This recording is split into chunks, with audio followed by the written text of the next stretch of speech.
Let's be honest. You've worn this version of yourself for so long, you forgot it wasn't always yours. You weren't born quiet. You learned to stay silent. You weren't born strong. You just had no other choice. You weren't born low maintenance. You just got tired of being a burden, and somewhere along the way, your survival patterns became your personality. They applauded you for it, didn't they? Called you mature beyond your years, said you were so independent, you've got it all together. But what they didn't see is how much of that together was glued together by fear, by absence, by trying to stay safe in a world that felt dangerous for someone like you, someone who felt everything. You didn't become this version of yourself on purpose. You became it to survive. But now that you've made it this far, breathing, questioning, aching in ways you can't even name, you've reached the question that always comes after the mask. What now? Who are you when survival isn't needed anymore? Who are you when the pain isn't knocking on your door every night? We're not here to tear you apart. We're here to hold up the mirror that shows you where you stopped growing. Not because you failed, but because your heart didn't know it was safe to keep going. So if you're feeling stuck, if you feel like your personality has hardened into something that doesn't feel like home, you're not crazy. You're not broken. You're not alone. You're just standing at the door between who you had to become and who you're finally allowed to be. And that door, it's open now. Let's walk through it. Let's go back. Not to punish, not to blame, but to remember. Because that you carry now, the one you call your personality, didn't arrive fully formed.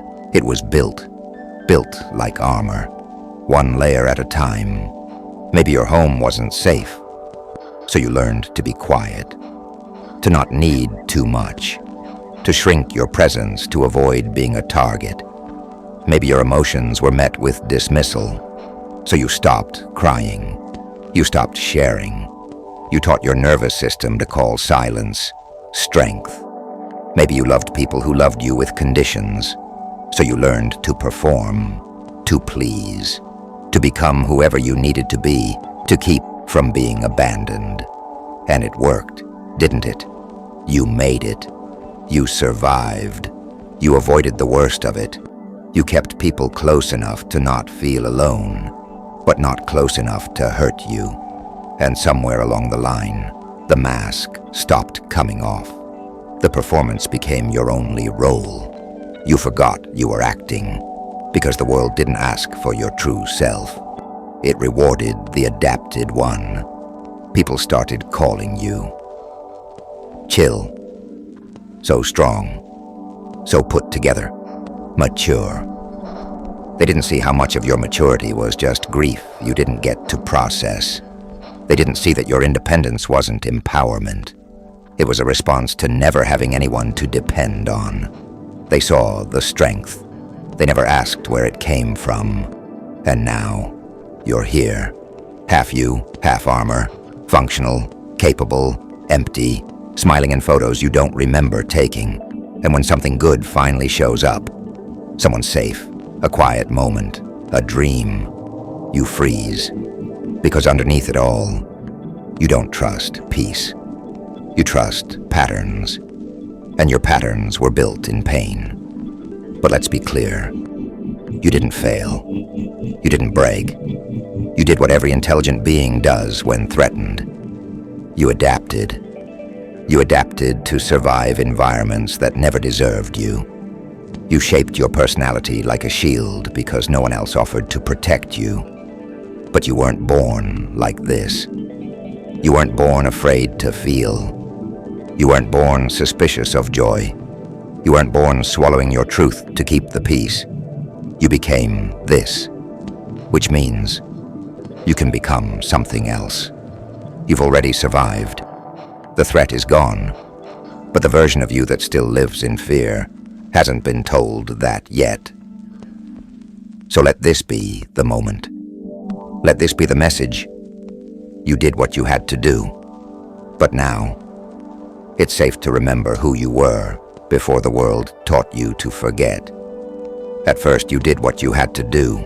You became sharp because the world was unkind.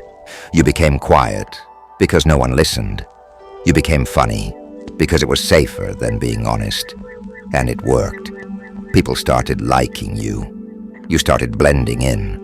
You felt safer, sometimes. But slowly the tools you used to survive stopped being tools. They became you. The armor. It fused.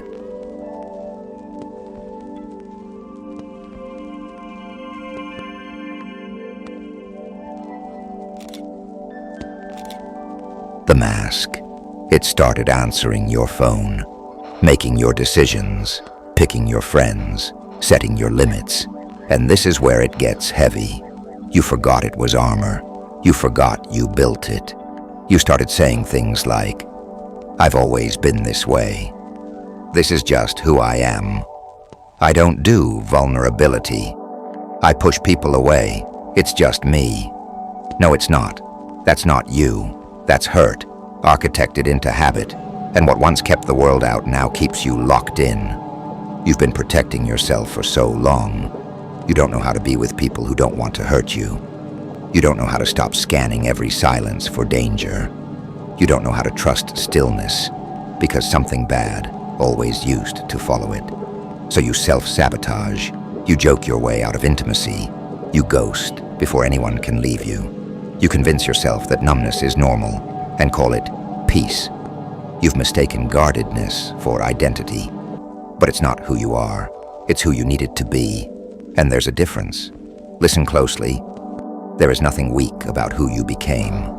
You did what you had to do to keep going in a life that didn't make it easy.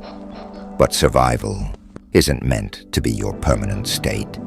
It's a bridge, not a home. And now, you're still living like the world is ending, even though it's finally beginning for you.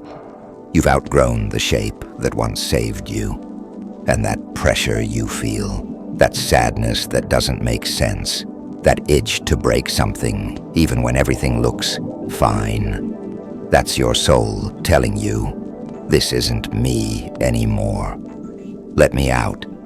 You are not your protection. You are not your numbness. You're not your pain in disguise.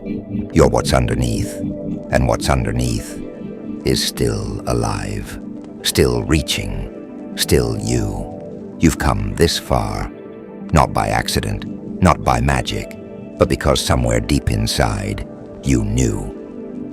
The version of you that survived isn't the version meant to live. And here's the truth no one tells you. You don't have to destroy who you were to become who you are. You don't have to shame the shield. You don't have to erase the mask. You just need to stop letting them lead. That old self. It protected your softest parts. It got you through nights no one knew you cried through. It kept your spirit breathing when the world forgot how to hold it. So we don't hate it. We don't rage at it. We honor it. And then we step forward without it, because now you're not in danger anymore. The war is over, and you're still living like it's happening, but the world's different now. You're different now, and that difference is asking for a new shape, a new sound, a new language of living, one where love isn't terrifying, where silence isn't suspicious, where peace doesn't mean something bad is coming.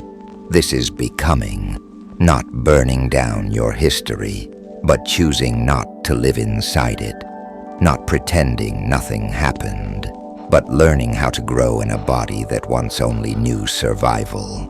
It won't always feel good, it won't always feel clear, but it will feel real, and real is how we heal. So here's what you do now.